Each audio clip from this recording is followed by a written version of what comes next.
এসেছে সত্য, ওয়াজাহাকাল বাতিল চলে গেছে মিথ্যে। ইন্নাল বাতিলা নিশ্চয় মিথ্যে, কানা যাহুকা চিরদিন মিথ্যে।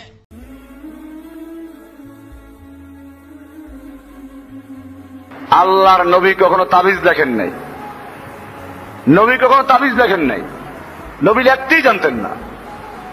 এরপরে সাহাবায়ে কেরাম কেউ তাবিজ লেখেন নাই। আব্দুল্লাহ বিন মাসউদের থেকে একটা হাদিস আছে, উনি ওনার নাবালেগ বাচ্চাদের, শিশুদেরকে যারা কোরআন পড়তে জানে না, ওদের সূরা নাস আর ফালাকটা লিখে তারপরে গলায় ঝুলাইতেন। এইটা একটা হাদিস পাওয়া যায়। এছাড়া অন্য কোন হাদিসে এই তাবিজ লেখা তো দূরের কথা, তাবিজকে শিরক বলা হয়েছে। আমার সামনে কিতাব খোলা আছে, এই কিতাবেও আছে, মানে আল্লাকা তামিমাতান ফাকাদ আশরাকা বিল্লাহি, যে ব্যক্তি তাবিজ ঝুলায় সে আল্লাহর সঙ্গে শিরিক করলো। যে তাবিজ ঝুলায় সে কি করলো? আল্লাহর সঙ্গে শিরিক করলো।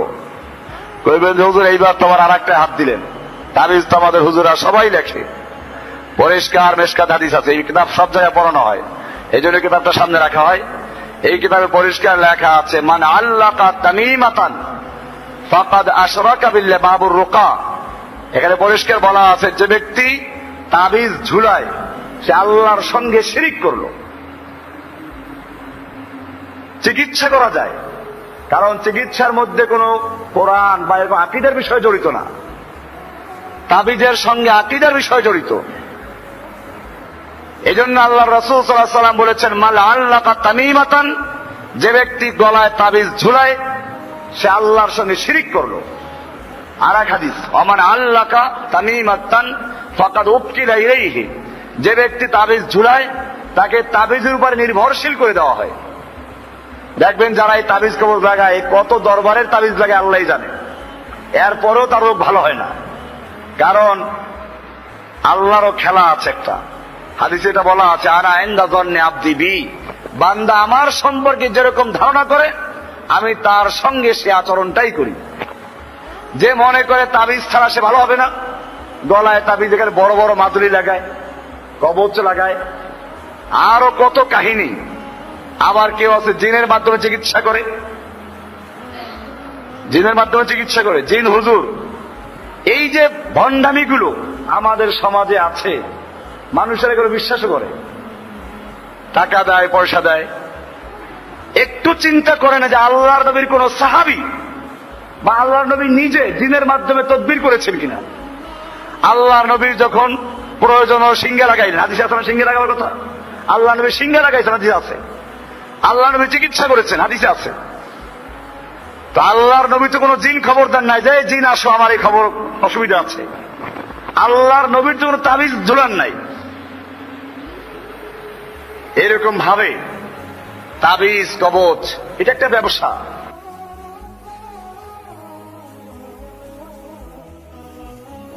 কোরআন শরীফ তাবিজ লেখার জন্য আসে নাই।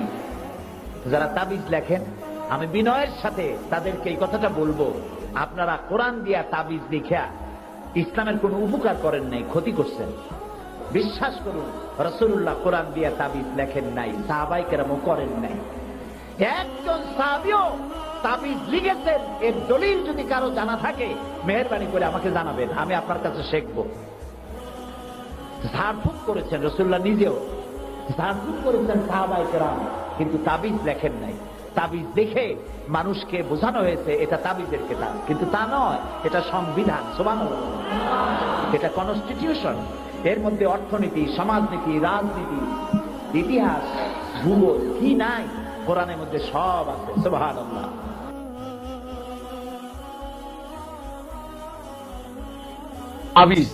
তাবিজ ব্যবহার করাটা এটা হারাম, এটা ব্যবহার করবেন না। এটা ইবনে মাসউদ এটাকে মুতলাকান হারাম বলছেন, আর ইবনে ওমর বলছেন যদি কোরআন হাদিস দেওয়া হয় তো জায়েজ, কিন্তু ওনার এই কথার পিছনে কোনো দলিল নেই। নবী সাল্লাল্লাহু আলাইহি ওয়াসাল্লাম যেহেতু এটা তাবিজ করতে বলেননি, তবে ঝাড়ফুঁক যেটা আছে, দোয়া পড়ে ফু দেয়া, এটা ঠিক আছে।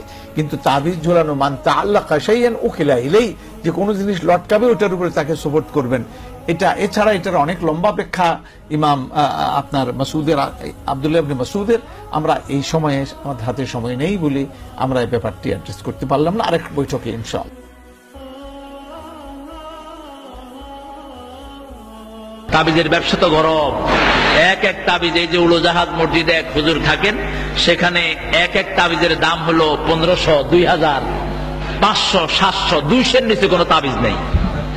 200, এই যে উড়োজাহাজ মসজিদ, এলিফ্যান্ট রোড, সবাই জানে, কম বেশি সবার জানা আছে, কারণ যায় তো মোটামুটি। এগুলো বেদাত।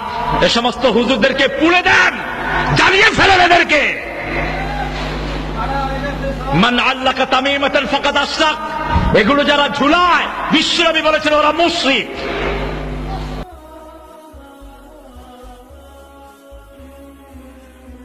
তাবিজ খুবই জীবন ঘনিষ্ঠ একটা প্রশ্ন। আমরা বিভিন্ন সময় প্রশ্নের সম্মুখীন হই। আরবিতে এটাকে তামায়েম বলে। বিশ্বনবী সাল্লাল্লাহু আলাইহি ওয়াসাল্লাম হাদিসে এটা বাদতে নিষেধ করেছেন। এক্ষেত্রে স্কলারদের আসলে দুইটা অভিমত। তাবিজের ভেতরে কি দেয়া হচ্ছে, তাবিজে যদি সরাসরি কোরআনের আয়াত থেকে চুজ করে বিভিন্ন গুরুত্বপূর্ণ আয়াতগুলো সিলেক্ট করে দেয়া হয়, এক্ষেত্রে স্কলারদের ক্ষেত্রে দুইটা মত। কেউ এটাকে জায়েজ বলেছে, কেউ এটাকে না জায়েজ বলেছে। তবে সেফার সাইড, নিরাপদ দিক হচ্ছে যদি এটাকে আপনি না জায়েজ হিসেবে ধরেন। আল্লাহ রাসূল সাল্লাল্লাহু আলাইহি ওয়াসাল্লাম আমাদেরকে রুকিয়া শিখিয়েছেন। রুকিয়া মানে হচ্ছে ঝাড়ফুঁক করা। বিষ্ণু ইসা ইসলামের নাতি আপন দৌহিত্র হাসান এবং হোসেনকে বিষ্ণু ইসা ইসলাম কখনো তাবিজ পড়াননি। তিনি রুকিয়া করতেন, সূরা ফালাক, সূরা নাস পড়ে হাসান হোসেনকে ফু দিতেন, এবং নিজেও তিনি সূরা ফালাক, নাস পড়ে হাতের মধ্যে ফু দিয়ে সারা শরীরে মাসে করতেন। এবং হাসান হোসেনকে যাতে কোনো ধরনের অশরীরী আত্মা, প্রেতাত্মা, বদ, জিন পড়ে আসর করতে না পারে, উনি একটা স্পেশাল দোয়া পড়ে ফু দিতেন।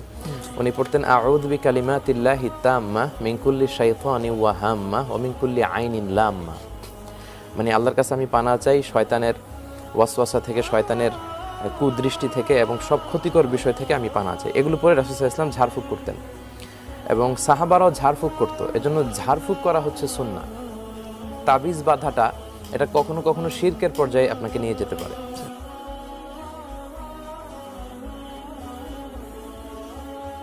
রাসূল সাল্লাল্লাহু আলাইহি সাল্লাম বললেন, গলায় তাবিজ ঝুলানো শিরক। মান তাআল্লাকা তামিমা ফাকাদ আশরাকা, কেউ যদি তাবিজ ঝুলায় তাহলে ও শিরক করলো। যে কোনো তাবিজ, যে কোনো মাদুলি, কোরআন মাজিদের আয়াত লিখে তাবিজ ঝুলালে ডবল অন্যায় হয়। কোরআন মাজিদ কারো গলায় ঝুলে পায়খানায় যাওয়ার জন্য আসেনি, গলায় ঝুলে পেশাবখানায় যাওয়ার জন্য আসেনি। যে কোনো অন্যায় করবে কোরআন মাজিদের আয়াত গলায় করে, এটা নয়। এদেশের কোরআন মাজিদের প্রথমে দেখবেন কতগুলি নকশা করা আছে, এই নকশার তাবিজ ঝুলালে এই হয়। এদেশে যারা কোরআন ছাপাচ্ছে, এরকম আকীদা যারা রাখে, এরাও মুশরিক। এই পাতাগুলি ছিঁড়ে ফেলতে হবে। এরকম কোরআন ছাপায় যারা, তাদের বিরুদ্ধে যতদূর শক্তি প্রয়োগ করা সম্ভব তা করার জন্য চেষ্টা করতে হবে। এরা জাতিকে ধ্বংস করছে, আপনাদের ধ্বংস করছে, মুসলমানকে ধ্বংস করছে এক মিথ্যা কৌশলে, শিরক করে, শিরক করিয়ে। বায় সাথের পাগড়ি বেঁধে যদি কোরআন মাজিদের আয়াত দিয়ে জুব্বা পরে, আল খাল্লা পরে যদি তাবিজ লিখে দেয়, তবুও তা শিরক হবে। সাবধান থাকবেন।